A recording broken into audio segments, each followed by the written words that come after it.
Chris, Ann was talking last night about how Io has become a connector, like in the locker room and around the team as well. Just, Good. what do you observe, just in how, not just the on-court stuff, but how he's assimilating from a personality standpoint? Yeah, I think he's more of the quiet type. Yeah, but he's seemingly fit in all aspects. Like, I don't see everything that goes on in the locker room, but I have seen, like, he's in the card game and stuff like that. So just a mature individual, and just kind of serious about his business, but kind of probably one of those like sneaky, quiet, funny guys too. What are the conversations with you like with him, just in terms of like talking the game and like trying to feel what he's comfortable doing? And, fitting that in with. Yeah, like just asking him, different. You feel like you're more a DHO guy, more a pick and roll guy, more a pin down guy. Like when we do want to direct the ball your direction, what does that look like? Which I think is new for him. I don't think they directed the ball to him in Chicago. They played fast. They moved the ball. Everybody touched it. They were, more of a rhythm driving kick team. So I think he found all of his opportunities there. But, I think we've discovered that he can do things if you put the ball in his hands for us. Just figuring that stuff out together. Yeah. And what he thinks he might be most comfortable with, he might be something else, but who knows? So you taught it last night, the concept of no unhappy wins. That Tim had. We were talking about the team getting like really good spirits. Yeah. Is it just easier this time of year to get a team to focus on that stuff as opposed to the other 60 games when they are making their averages and things? There's so many other agendas that pop up in an NBA season, whether it be like new players trying to figure out their role, or grow their role, or production numbers, or make the all-star team, or trade deadline. All these things like just keep coming at you. The holidays, and we try to be mature through it all, but not always. We have some demons that we fight, but this year, at this time of the year, definitely more focused. No one's changing their scoring average significantly. Everybody kind of knows what their role should be, and we always just talk about how important it is, just like for the greater good, no matter what, and it's got to keep trucking. The last year, you were kind of sticking with the same core of eight guys throughout the whole season, and you got, this time of year was when everything there out for you guys, but you're incorporating a lot of different Kyle's familiar back in the mix, Io. Just kind of what's the challenge in the coaching aspect of using the continuity that you've had, but also integrating these new men's pieces that Shane Edwards will always keep doing? Challenges obviously, like, everyone has to give up a little bit, maybe a couple minutes here and there, maybe a couple shots here and there. As we introduced, an eighth and a ninth guy to the rotation for a lot of the season, we basically played with 7, I would say.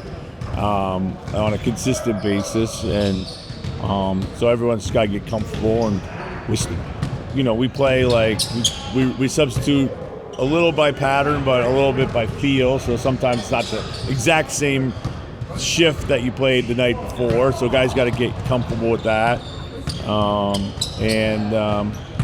think a guy like Nas, like I think we were so reliant on for so many games.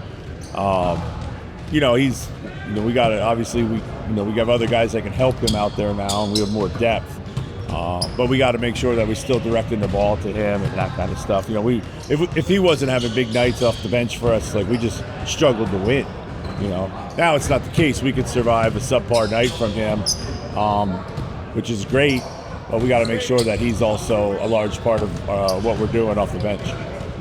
With Io, it seems like he's a really smart player. Mm-hmm. Like, is that something that, when you acquired him, is that something that you kind of heard through the grapevine, that he really takes the craft behind the scenes seriously, or is that just something that's kind of a pleasant surprise? Yeah, the intel on him was outstanding in all facets. We studied him for a while, but until you work with somebody, you never really know. I think he's definitely understands the game. I think he's learning more as he goes along, because obviously he's playing with a new team and new systems. So, but what I think makes his game appear so smart is that he just plays simple style of basketball. Like, he doesn't overcomplicate things.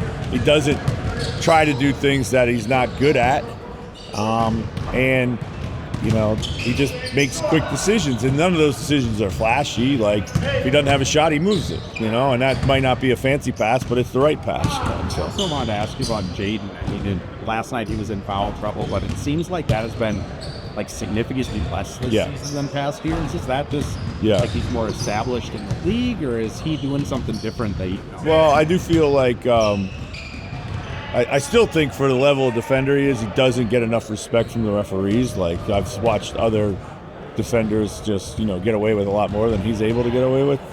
Having said that, I do believe that his kind of petulant fouling is down. He's not just fouling out of frustration like he has had a habit to do. So I think he's better there, and I think that's just attributed to his overall growth as a player.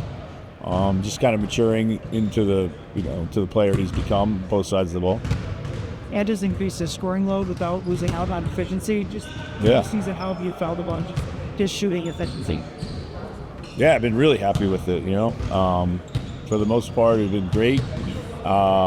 Even the mid-range that we talk a lot about has been career highs for him. He's not gotten away from the things that he's outstanding at, which is getting to the basket and the three-point shot.